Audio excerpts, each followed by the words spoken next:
निर्दोष को श्राप देकर जो तुमने कार्य ईर्ष्यावश किया है, उसके लिए मैं तुम्हें श्राप देता हूं। आकाश में गमन करने की सिद्धि तुम्हारी नष्ट हो जाएगी। तुम आकाश मार्ग से स्वर्ग कभी नहीं पहुंच पाओगे। पृथ्वीलोक में ही भटकते रहोगे, भटकते रहोगे, भटकते रहोगे, भटकते रहोगे, भटकते रहोगे, भटकते रहोगे, भटकते रहोगे, भटकते रहोगे, भटकते रहोगे।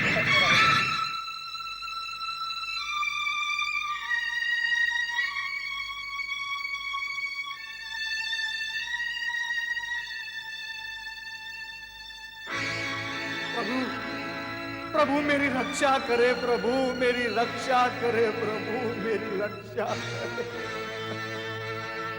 प्रभु, क्या हुआ? प्रभु मेरी रक्षा करे, प्रभु मेरी रक्षा करे, प्रभु मेरी रक्षा। नारद विपत्ति में फंसे हुए देवी, और वे दुखी हृदय से हमें पुकार रहे हैं, किंतु हम उनके सम्मुख जाकर उन्हें लज्जित नहीं करना चाहते। स्वामी, नारद आपके परम भक्त हैं, आप उनका कष्ट दूर करें। हम विवश हैं देवी। पहले तो वो भगवान शिव द्वारा वरदान में बंधे हुए थे, और अब अपने ही परम मित्र पर्वत द्वारा श्रापित हो चुके हैं। अपने ही मित्र द्वारा श्रापित हो चुके हैं? तो क्या नारद अपने तपोबल से इस शाप का प्रभाव दूर नहीं कर सकते? स्वामी, क्या आप अपनी कृपा दृष्टि से उन्हें इस संकट से उबार नहीं सकते? विधि के विधान में हम त्रिदेव कभी हस्तक्षेप नहीं करते। पर्वत का दिया हुआ श्राप पर्वत ही दूर कर सकता है। किंतु प्रभु, ये श्राप है क्या? पर्वत ने ईर्ष्यावश नारद को वानर मुखी बन जाने का शाप दिया है। महाराज संजय के अतिथि बनकर वानर के मुख वाले नारद इस समय अपना मुंह छिपाए हमें पुकार रहे हैं देवी। आपका कहना भी सत्य है देवी।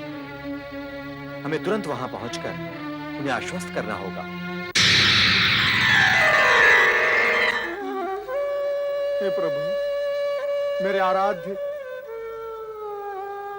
मुझे इस संकट से निकालें। मेरी रक्षा करे प्रभु, मेरी रक्षा करे। इस विकट परिस्थिति में मेरा उद्धार करे प्रभु, मेरा उद्धार करे, मेरी रक्षा करे।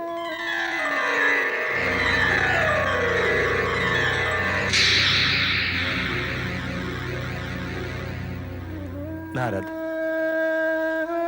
प्रभु, प्रभु मेरी रक्षा करे, प्रभु मेरी रक्षा करे, प्रभु मेरी रक्षा करे। ये क्या दशा बना दी है आपने मेरी प्रभु। प्रभु, भाग्य ने मेरे साथ कैसा क्रूर व्यवहार किया है प्रभु, आप देख रहे हैं। मुझे पूर्ववत बना दे प्रभु, कृपया आप मुझे पूर्ववत बना दे। इस लज्जास्पद स्थिति से मुझे उबारे प्रभु। उठो नारद। नारद, हम तुम्हारी पीड़ा से पीड़ित हैं, किंतु हम विवश हैं। जब तक पश्चाताप के तप से तपित होकर पर्वत स्वयं यहां लौटकर नहीं आता, तब तक तुम्हें इसी रूप में रहना होगा। नारद, वानर मुख धारण करने से तुम्हें कष्ट नहीं होगा। इस बीच तुम्हें अपूर्व अनुभव प्राप्त होगा। इसे अभिशाप नहीं, वरदान समझो नारद। इसे जीवन के नए अनुभवों से साक्षात्कार करो। प्रभु, कृपया कर अब यह भी बता दे कि मैं अपने मूल स्वरूप को कब प्राप्त करूंगा। पर्वत के लौटने तक का समय देखते ही देखते बीत जाएगा नारद। तब तक तुम दमयंती की छत्र छाया में रहो, तुम्हारा कल्याण हो।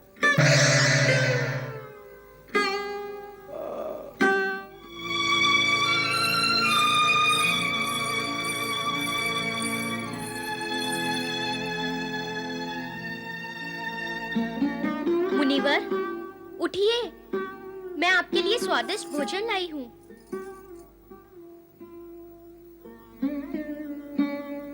उठिए मुनिवर, उठिए, भोजन का समय हो गया है।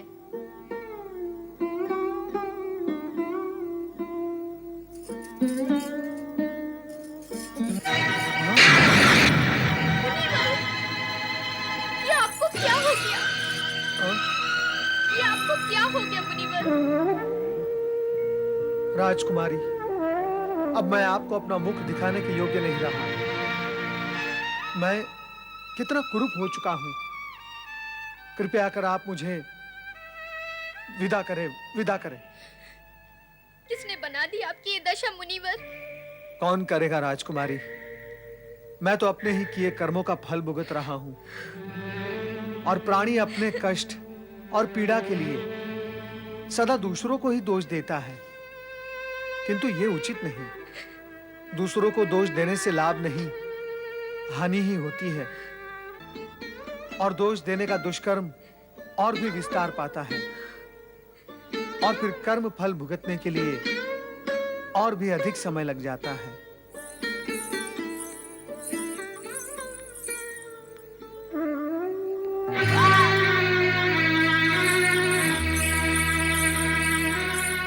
क्या हुआ? नारद मुनि, नारद मुनि?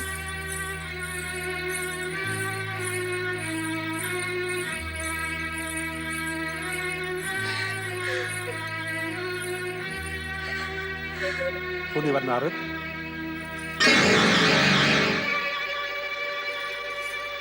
आपकी सारी सिद्धियां, सारे चमत्कार यहां आकर नष्ट हो गए और आप अपने आप को कुरूप होने से नहीं बचा सके। महाराज, आपने मेरी बात पर विश्वास नहीं किया। अब प्रत्यक्ष देख ले। नारद ने हमारी पुत्री पर कुदृष्टि डाली। उस पाप कर्म का फल भी भोग रहे हैं। नहीं माता, नहीं, सर्वथा ऐसा नहीं है। इन्होंने मुझसे कोई ऐसी बात नहीं की। इन्होंने तो सदा मुझसे दूर रहने की चेष्टा की है। दमयंती, नारद ने हमारे आतिथ्य का दुरुपयोग कर तुम्हें भ्रमित कर दिया है। क्या इसका वानर मुख देखकर भी तुम सत्य को नहीं समझ सकी? क्या अब तक भी तुम्हारी आंखें नहीं खुली? नारद मुनि, यदि अब भी कुछ लज्जा का अंश शेष है तो अपना ये सुंदर सलोना मुख लेकर तुरंत निकल जाओ यहाँ से। माता, किंतु मन ही मन मैंने अपना पति स्वीकार कर चुकी हूँ। पति मारी गई है तुम्हारी, बुद्धि भ्रष्ट हो गई है। एक रूप मुनि जो छली करती है, उससे विवाह करोगी तुम इस अभागे के साथ? किंतु पिताजी, कुछ भी बोलने की आवश्यकता नहीं है। हमने तुम्हारा विवाह राजघराने की रीति के अनुसार स्वयंवर द्वारा निश्चित कर दिया है। इस जीवन में इनके अतिरिक्त अन्य किसी को अपने पति के रूप में स्वीकार नहीं करूंगी, नहीं करूंगी, नहीं करूंगी, नहीं करूंगी। अब यही मेरे सर्वस्व है। नहीं राजकुमारी, नहीं। आप भावुक हो रही हैं। मुझ अभागे के साथ आप अपना जीवन जोड़कर उसे नष्ट न करें। राजकुमारी, मुझ में ऐसा कुछ भी नहीं है जिसके लिए आपको अपने माता पिता का विरोध करके इस राजसी जीवन को त्यागने का विचार करना पड़े। आपके लिए तो उचित यही होगा कि आप अपने माता पिता की आज्ञा का पालन करते हुए जीवन का सुख भोगे। मुनिवर, मुनिवर, मुनिवर, चलो।